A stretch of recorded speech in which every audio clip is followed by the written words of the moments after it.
Welcome back to the Green Yard and to the middle of October here in Phoenix, Arizona. We're still pretty hot here in the middle of October. Our highs up until yesterday was still in the low hundreds. Now we're in kind of the mid 90s and it's supposed to cool off a little bit here this weekend as well. We're over in our tropical food forest part of the Green Yard, kind of this introduction to the tropical food forest. And our tropical food forest is where we'll have a lot of our fruiting and flowering tropical trees and plants, such as our Hall avocado tree, our jackfruit tree, which has just been going crazy this year.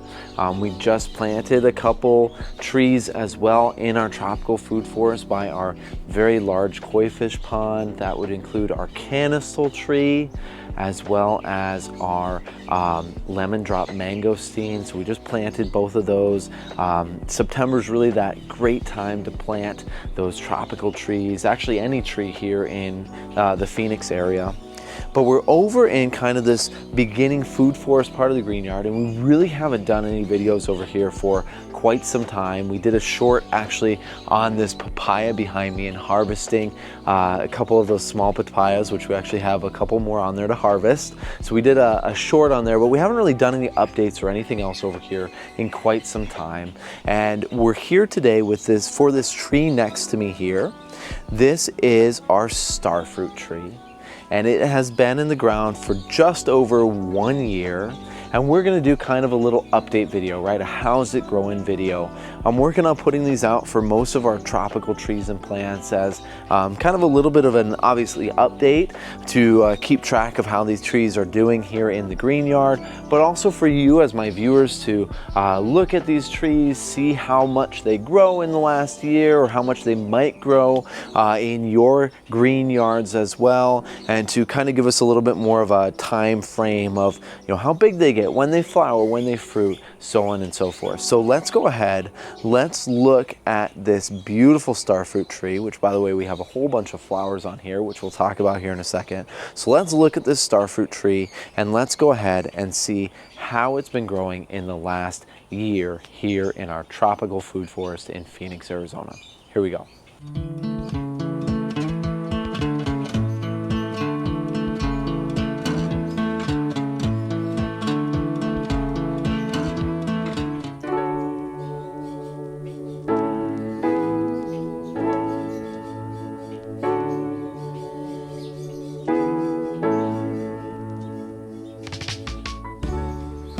So unfortunately, this part of the Green Yard is not the prettiest right now. We've actually had some construction going on, replacing and adding in some windows and things to our house. So we have a lot of construction debris. This is our Suriname cherry tree, which actually got pretty destroyed during that replacement and addition of those windows, as well as this is our foxtail palm tree, which we did not do an update on this year, even though I wanted to. We have over here a lot of bare space. So one of my goals for this next year is actually to fill in this space a little bit more with some of hopefully additional fruiting and flowering tropical trees. And then also maybe some of our kind of that herbaceous layer or that shrub layer, get some of those other trees in, those other bushes and plants in here to kind of add in a little bit more to this layer, give it some more foliage and not just mulch. This is our long end tree, same thing. It got decently destroyed during that construction, although you can see on here it does have a bunch of new growth coming out as well. We do have this probably our best papaya tree here. It's just absolutely loaded with papayas and growing like crazy, getting to a point where I don't know if I can reach those papayas when it's going to be harvest time. But we do have some of these smaller kind of personalized papayas on here that we can harvest off. I actually like these smaller papayas.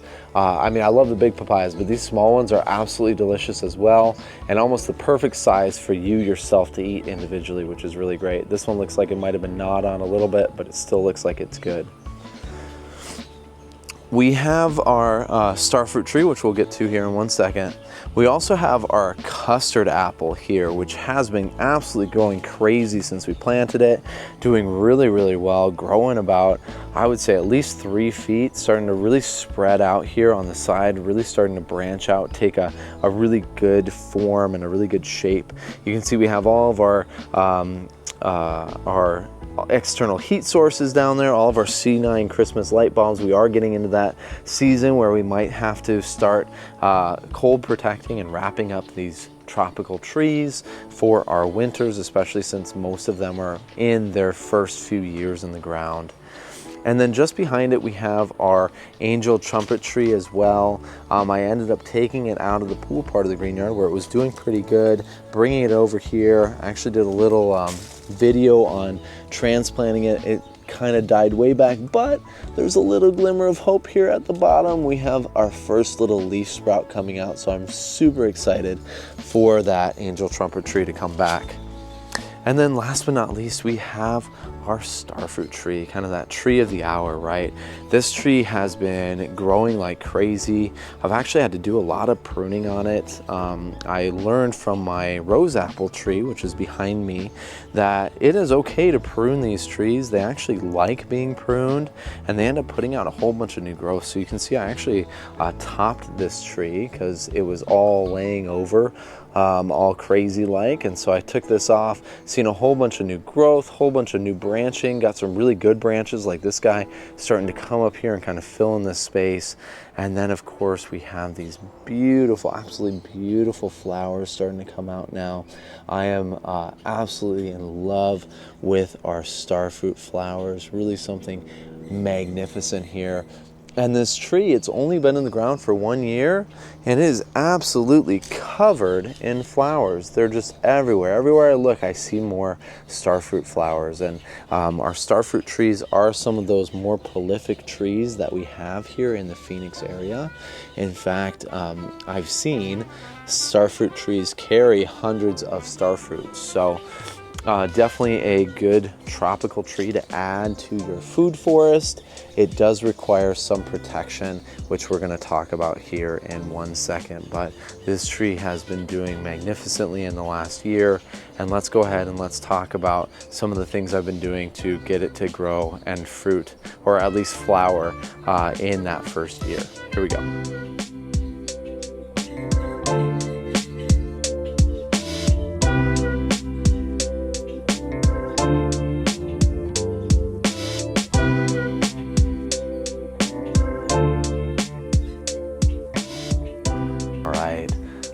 I still just can't get over these amazing flowers that are on here. Just such vibrant colors of pink and purple as well. And just so many. I'm not used to seeing this many flowers on a tree that's only been in the ground for about a year. So this tree, this past year, I planted it in the end of the fall of last year of 2023. And actually I think it was in September I planted it.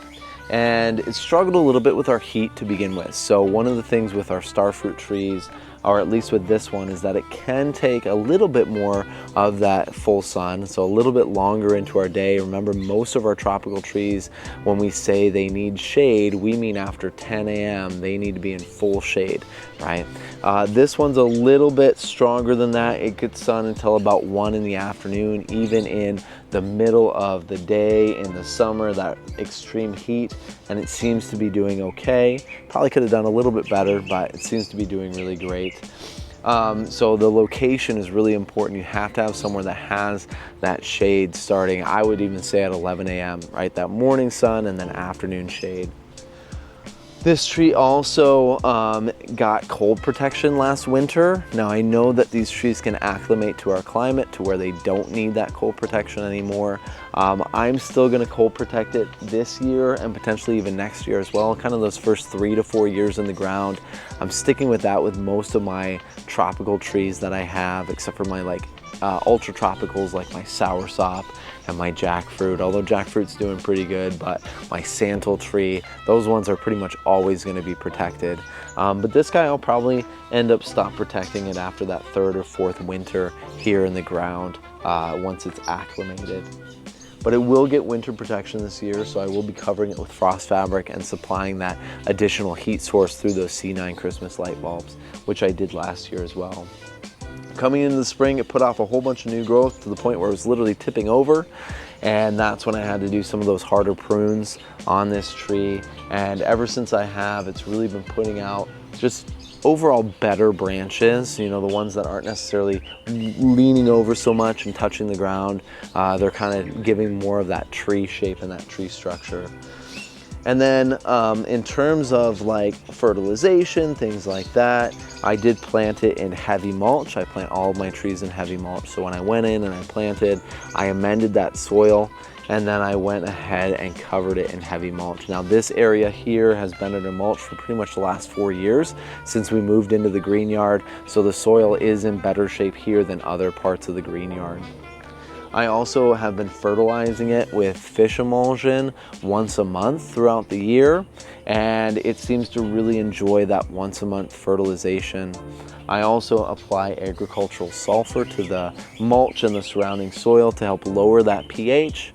That lower pH, since this is a tropical tree and not native to the Phoenix area, they do require a lower pH in order to really absorb and take up those nutrients that I'm providing with that fish emulsion that I'm giving it. So that's kind of a brief overview of what I've done for this starfruit tree this year. I'm hoping that I end up getting to film a harvest video come spring. Starfruits are one of those really cool trees because they flower this time of year, right? Kind of that late fall, and then generally they will fruit in that kind of February, March time. They'll just be covered in fruit, and that's when they ripen. So a little bit earlier than our like our stone fruits, a little bit later than our citrus, and it ends up being really great filler fruit tree to provide us that fresh fruit, even when you know, a lot of our other trees are not at that time.